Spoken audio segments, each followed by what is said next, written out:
just find a way. Just find a way to keep doing what you want to do. And so that's what drives me. My inborn passion for myself and my country.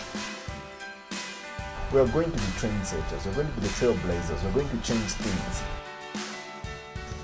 Designed to be this woman who should at least make a difference in someone's life. Eugene Chita grew up with his dad on the Copper Belt.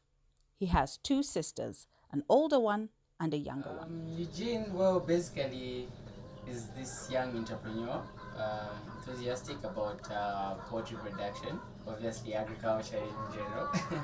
I was actually born in Ndola, Copper Belt, Chifu to be specific. Grew up there up to grade 4. Then from there we moved to Lusaka.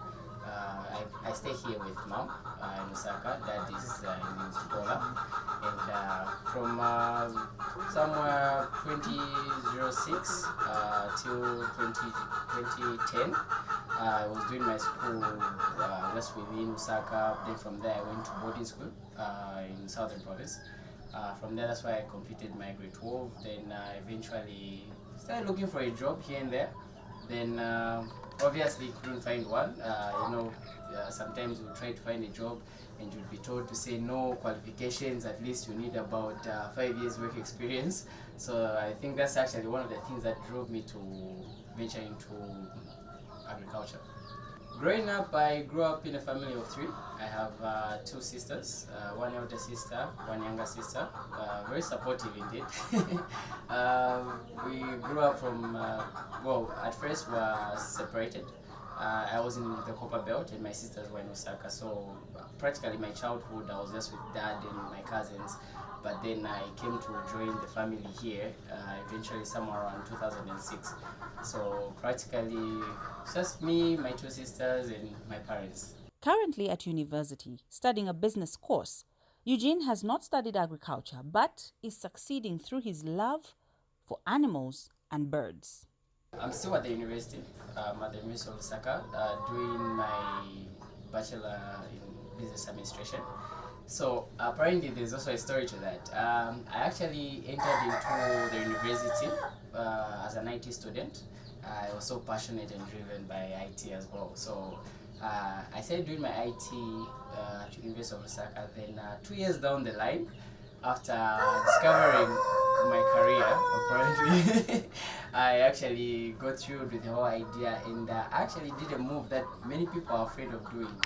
I actually switched programs from IT to business admin, which apparently would give me a wider perspective of business as well as give me some time and room to do my business. Because IT was a bit involving. You need to practice here and there, you have to be dedicated to do it. So I actually changed programs and entered into business administration. But though I still continued my years, so I didn't go backwards.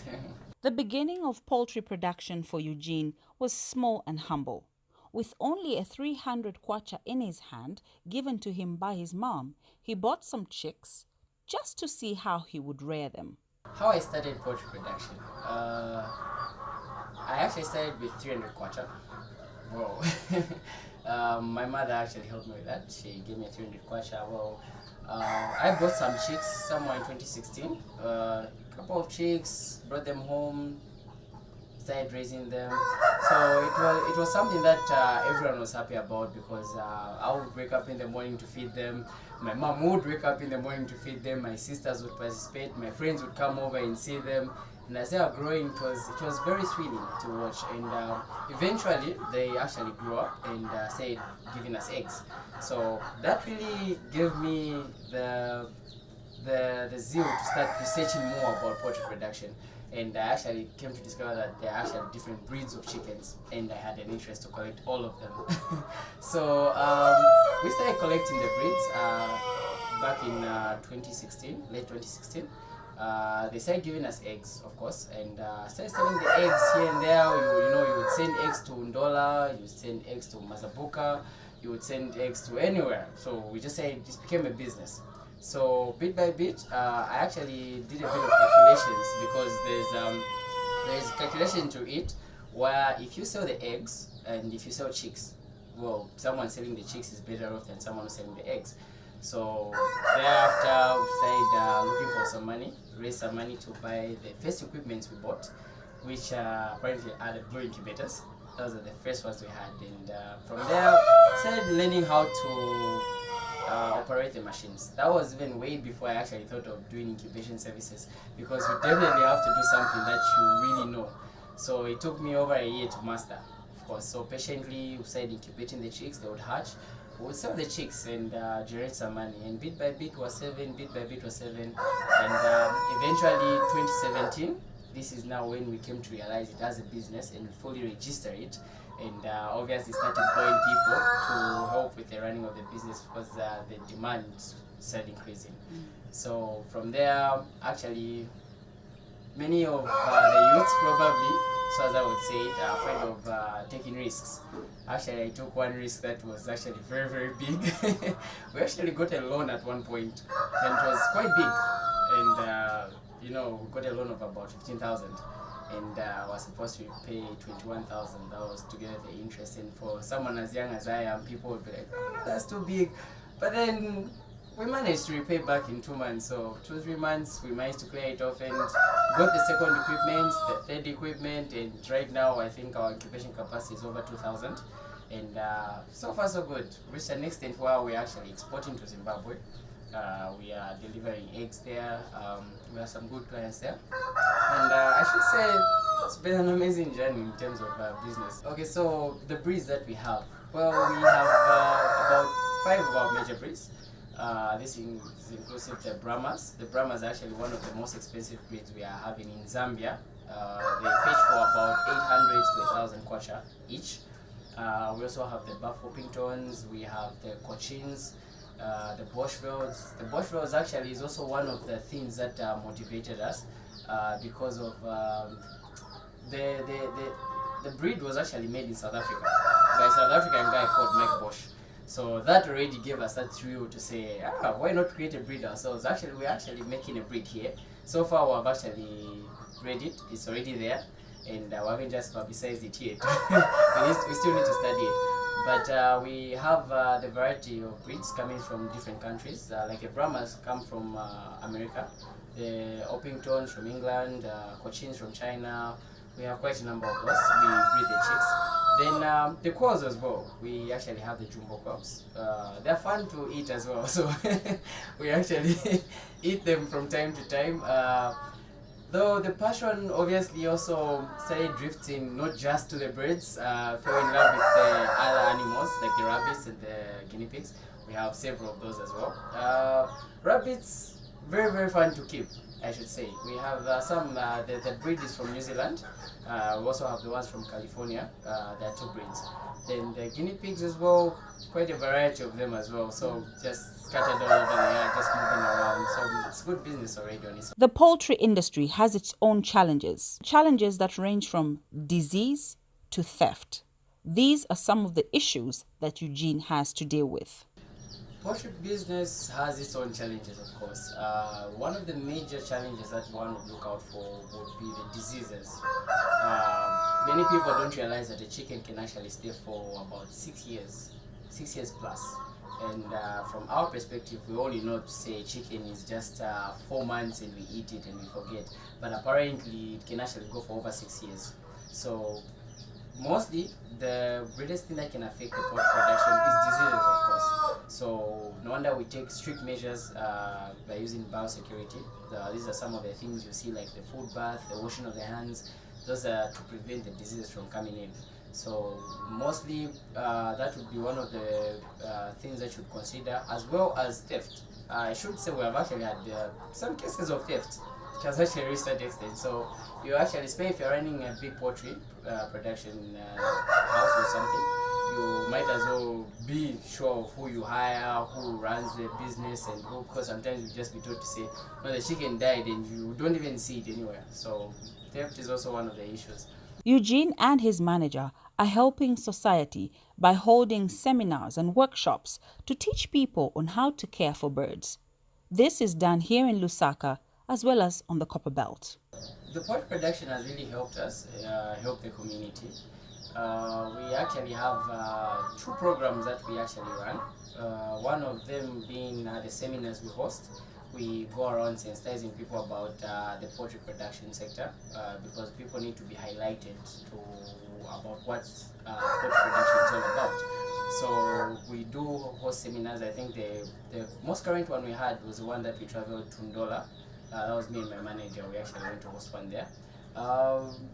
In as much as the business aspect is involved, we also actually take advantage of the clients that we have because we receive quite a number of clients. So we actually just put up a box of donations. So actually, the more people that come in, they just see the box. So the next time they come through, they bring something, they put in the box, and when we pile them up, we choose an orphanage of our choice. So actually, I think we've done that twice so far.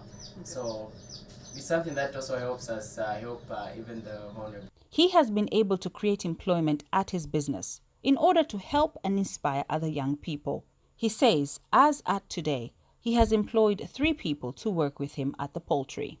I actually employed 3 more people. I have the manager here and 2 more guys who do the general works. That also helped people in terms of job creation. I should think before that, my manager obviously wasn't doing anything. So I think I just saw an opportunity to say some people would be discouraged to say no, there are no jobs. I think the problem is that we are all waiting for that white collar job and losing out on the bigger picture. So at the end of the day, we're actually missing out the major points. So I actually did a few tests here and there. I actually know how the criteria I followed before employing people, and obviously we have created some jobs. We have several people now working here, and yeah. Having started with his love for IT, one would think that Eugene cannot have the information he has about chickens and quails. For him, his teacher has always been the practice. The more he practices, the more he learns, as it is learning as he goes for him and his team. We have more of on the practical side. Many people tend to go deeper into literature, which I think would be one of the weaknesses that I've seen so far, because most of the literature that people use is the international standard. So we're talking about literature that was written by someone in the United States, but out of the Zambian climate, no one has actually done that, and there's no literature. So that's also one of the things that we're actually working on. There is a guide that we're trying to publish, and eventually it will be published. On the knowing of the diseases, I would say it's all practicals. Obviously, the first trial, I tried it. I think I was attacked by a disease. There's this famous disease called Newcastle. I think it wiped out about half the stock. And obviously that was a drawback for me. At one point I even thought to say, you might as well just stop it at the end of the day because you lack experience. But still did my research well, and eventually we actually started even trying out different medications on how to cure them. I think the second time it came, we only lost about 2 chickens out of 100. So already that was that was a booster for us. So like, we can actually do this. So research is there, the literature is there. Anyone can easily access it, either Google, consultations. We actually receive calls for consultations as well. We get hired as well. So when it comes to diseases, it's just you do your research well, you definitely understand on what exactly you are doing. Because even before offering the incubation services, you have to understand yourself on how the machine operates before you extend to the other public sector. So obviously did a lot of research. Through his work, he has met and worked with many people in the community, including organizations and government departments. Awards, well, looking forward to winning one soon. Definitely will win one. But of late, I should say the poultry thing has really taken me places. Well, it should be the basis that the reason why we actually flew to Kitwe just to go for a symposium, and that was sponsored by the Ministry of National Development and Planning. It has really taken us places. Ndola, we have traveled around Mazabuka, Kafiwe. We have actually gone places just with the sponsorship of the business. So already on its own, it's something that has really exposed us more. We have actually met quite a lot of people, so to say, inclusive you. The likes of Brian Mwale, the ministers. we have quite a number of people who have actually met. So it has really brought the interaction ongoing. Eugene is driven by his love for wildlife. What drives me should be the love of wildlife. I actually grew up watching a lot of National Geographic, so I actually love anything that's living. You know, some to an extent whereby if you are staying at a place where there is completely nothing, not even a dog running around the yard, it's just quiet, it seems to bother me a lot. So there should be some life there. At least you hear a chicken moving up and down, the dog. So the whole perspective of life, so to say, that really drives me. Young people must work now as they have energy and zeal to make a change. They say farming is for the old people, but Eugene says farming is for the young people to prepare for the old age. He believes that young people must contribute to the agriculture sector now when they are young, fit and energetic. As young people, we have the energy, so to say. I really don't understand why many of us young people would say farming is for the elderly, when actually farming is more involving. You literally have to get hands-on, and that requires a lot of energy. So I think when we're still young and we have that energy, this is the best time to do it. It's not necessarily have to wait for someone to give you a job, so to say. I think it's something that, well, you alone can just do. Actually, we have God-given talents. Each one has his own talent. So you just capitalize on what you have, put the business aspect to it. I think it can actually grow. Because the problem is that we're all now patiently waiting for the school to give us a degree. And after the degree, we go job hunting. And after job hunting, we get a job that will just give us access to get a bigger loan and build a house eventually and start staying in it. So I think if we can build a base from now, we won't even reach an extent where you have to start looking for loans in the near future to sustain yourself or anything. I think we still have the energy and the passion. So being young is actually the best. I remember mom actually keeps on cracking jokes to say, by the time I was your age, what was I doing? So I think if we utilize our time when we're still young, very well. In the near future, it will be something that we'll be talking about retirement age at 30. So who wouldn't love that? So I think being young is actually the best time to venture into business, and I would also encourage people to, especially the youths, to just venture into anything they are actually doing. This shouldn't be something that you're taught to do, but something that you love. Probably if you love keeping anything, you love internet, you love creating websites, you can actually just go for that, and just make sure you put it in order and just build it from there. His plans for the future are broken down in long-term and short-term goals. The future definitely looks brighter for this young man. I always try to see it in the short run, because obviously we all have our long-term plans and the like, but if you see it in the shortest period of time, I think that will keep you going, because it will be like a target you have to meet. Because 10 years, if probably I say 10 years, people always go relaxed to say, I'll start when it's about 5 years or so. So 3 years, obviously owning 2 companies, big companies, and actually thinking of expanding, especially in terms of trading internationally, trying to put our country there. Of course, I'm so passionate about my countries. I think people who follow me on Facebook seem to see what I post. Everywhere I go, I always make sure I have to plan something. So 5 years, 3 years, I'm actually seeing myself driving this nice car. Yeah, so empowering more youths. Business should grow, obviously. Trying to expand our locations, and especially that we're trying to open up another location in Ndola. We have some relatives there, so we're trying to see how best we can do it. And by the end of 3 years, I should think we should be around Zambia, everywhere around Zambia. Running a business can be hard for anyone, especially a young person. Eugene is grateful that at least almost everyone can eat chickens and eggs. His turnover has increased from 10,000 kwacha to 20,000 kwacha per month. Some of our clients, well, especially from the government sector, we have Mrs. Alice, who's in the National Development and Planning. We have, we also have clients coming from EdTech. We have quite a number of clients, so to say. I think our fan base has actually reached over 1,000 plus on Facebook, and contact-wise, emails after emails. So our client, I would say, is practically anyone who eats chicken. Our turnover is about 20,000 gross per month. Yes. So we only started taking records when the business was registered. That was 2017 January, and since then every month it just keeps growing. So currently we are at 20,000. Education is important, but sometimes in life one needs to take a risk and follow their dreams, regardless of the tough road they may have to travel on.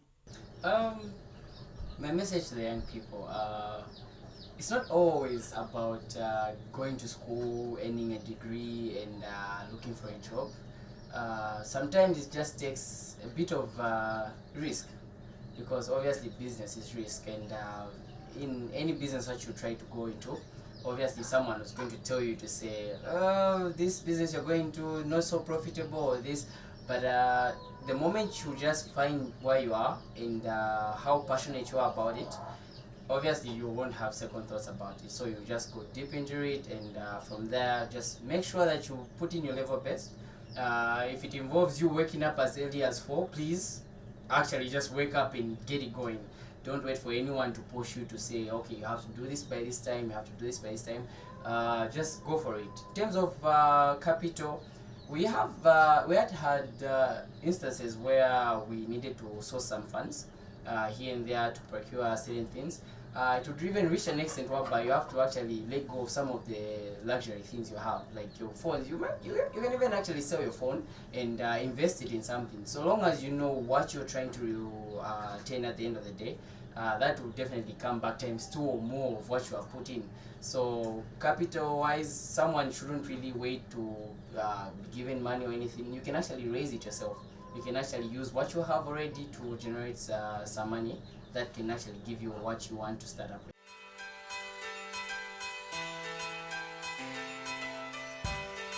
Just find a way. Just find a way to keep doing what you want to do. And so that's what drives me. My inborn passion for myself and my country. We are going to be trendsetters, we're going to be the trailblazers, we're going to change things. Designed to be this woman who should at least make a difference in someone's life.